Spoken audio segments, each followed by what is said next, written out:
এই কাজটা করাইছে হলো দুলাল সরকারের ছেলে সুজন সরকার, দীপু সরকার, সেলিম, উসমান, রসুল আরো কিছু ছেলে ফেলে নিয়ে এই ক্লাবটারে ভাঙচুর করেছে।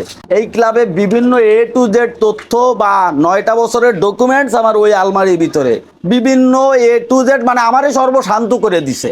আমাদের এই এলাকায় মানে বিশ্ব সন্ত্রাসের উপরে বড় সন্ত্রাস সুজন সরকার, তার সাথে আছে হলো উসমান, সেলিম, এই গোলাম রসুল, মানে এদের ভালো একটা সন্ত্রাসী কার্যকলাপ এলাকায় চালায়। এই সুজন সরকারকে এর আগে এই বাইপাসের জাহিদের ওই জায়গা থেকে ডাকাতি একটা মামলা আছে।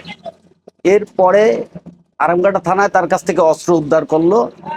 এরপরে আবার ওই আরিফ নামে একটা তেলিগাতের আরিফ হত্যা মামলা আসামি এলাকায় বিভিন্ন অপকর্মগুলো করে, খাল দখল, নিরীহ মানুষের কাছ থেকে চাঁদাবাজি, যা A to Z এলাকায় তথ্য নিলে পাওয়া যাবে। এই সুজন সরকার এর বাড়ি কিন্তু কুমিল্লা থেকে এখানে এসে এই কার্যকলাপ। এখন এদের ভিতরে একটাই সন্দেহ কাজ করে, এদের বিষয়ে যদি কোনো নিউজ হয়, এদের ব্যাপারে যদি পুলিশ প্রশাসন খুঁজতে আসে বা অন্য কোনো পত্রিকায় যদি কোনো লেখালেখি হয়, তাই এদের সন্দেহ হয়। এই জিনিসটা আমি করছি, মানে এদের ভিতরে এই সন্দেহটা বিরাজ করে। মাঝে ডিবির থেকে লোক আসলো, আর আরামঘাটা থানার থেকে ওই সন্ত্রাস হোসেন ডালি আরমান, এদের ওই তেলিগাতির মাস্টাররে গুলি করে এর কাছে, এই সুজন সরকারের কাছে অস্ত্র রেখে যায়। এটা আবার ডিবি তথ্য দেয় আমাদের।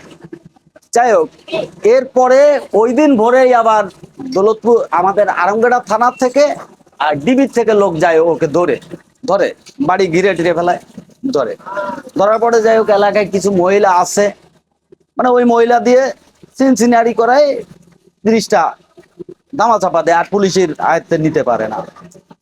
এখন এটাই সন্দেহ মনে করে আমাকে।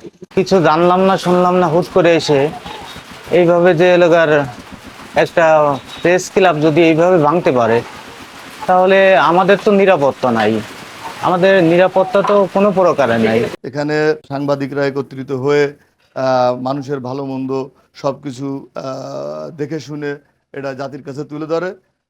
সাংবাদিকতা পেশা এটা একটি পরিচ্ছন্ন এবং এটা জাতির বিবেক।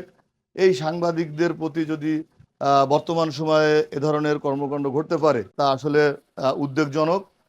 আমরা সাংবাদিক হিসেবে এ ধরনের কর্মকাণ্ডকে ধিক্কার জানাই।